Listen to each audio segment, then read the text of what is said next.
The Kid Who Would Be King is the newest adaptation behind the story of King Arthur and the sword Excalibur. I had absolutely no interest in seeing this movie when I first heard about it. I saw it was coming out in January. The trailers looked absolutely cringy, and I was just thinking the movie was going to be a dumpster fire, and I was like, you know what? Take a pass on that one. Strangely enough, though, I saw reviews for the movie, and they were actually saying it was pretty good, which made me think, really? So with that, it kind of became one of those situations where I'm like, I think I have to see it. I mean, if it's really actually not that bad, I mean, I think it's worth seeing. Or at least find out if the reviewers got paid off somehow. And yep, I'm here to tell you guys right now, it wasn't bad. The main character in this movie is this young boy, Alex, and he goes through what probably most boys around his age go through. He goes to school, he's got his best friend, he and his best friends are targets from the school bullies, he stands up to them, but they keep coming after him, you know.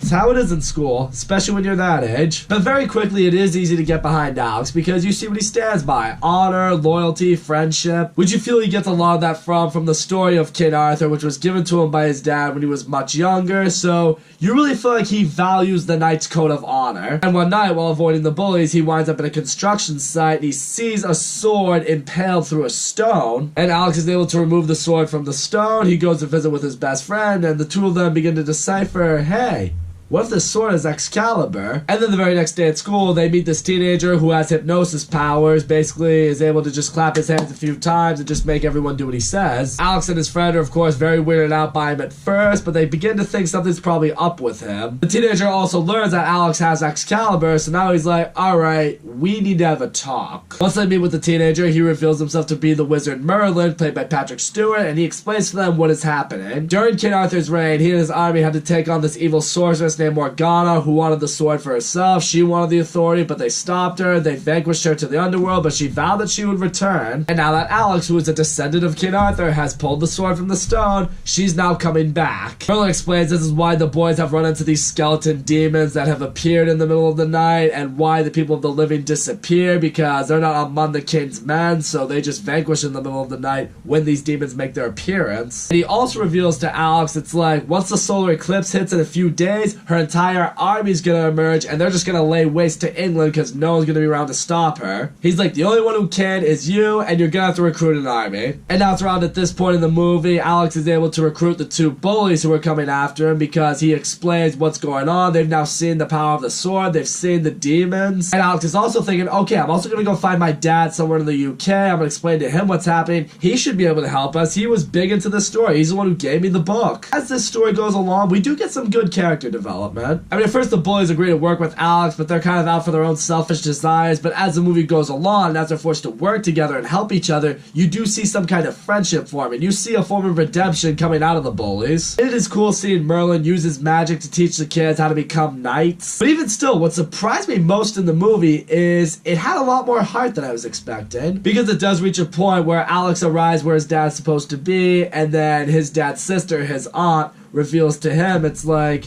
look, your dad was an alcoholic. He left you and your mom when you were very, very young. That book he gave you, that wasn't from him. Your mom gave you that so you would still see your dad as a good person. And, you know, Alex is hurt by that. He's crushed by that. He feels like his mom lied to him. You know, he was deceived. And, you know, you see right here, his best friend and even the two boys, they go over to him, they comfort him, they make him feel better, they reassure him that everything's okay. There's a very touching moment with heart that made me go, all right. Good on you, movie. But now we get towards the final act of the movie. The solar eclipse is just underway, and they're like, okay, we need to get an army together and fast. So Merlin gets the four of them back to the school. They explain to the students what's happening, and through Merlin's hypnosis, the teachers allow all the students to be trained by Alex to become knights, to join the army. So all the students get swords, shields, armor, they learn to become knights, and now it's about time for war. Now it's the final battle. I mean, it's enjoyable. I mean, it's not like Avengers Endgame level shit or anything like that, but you do buy that these kids are able to take on these demons because of what they've learned. More notably, you feel like Alex and his friends have gained the experience that they needed to really teach these kids what to do. And that's why I was able to buy when they were able to defeat these demons. It's not necessarily the fact that they were overpowering them necessarily, because you know that's not going to happen. It's the fact that they were outsmarting them. They used their brains to beat them. They knew what worked and how to beat these guys. They knew what their weaknesses were, and they targeted that, and that's how they won. But it reaches the final moment. They still have to defeat Morgana, and Merlin's like, okay, I'm going to create this pool portal, and when I do create this portal, Alex, you have to take Excalibur and you have to kill her with it, and then this will never happen again. I will say the movie did have a little bit of intensity right here. You thought Merlin was gonna maybe get killed, but they're able to save him. He's able to create the portal. Alex comes in,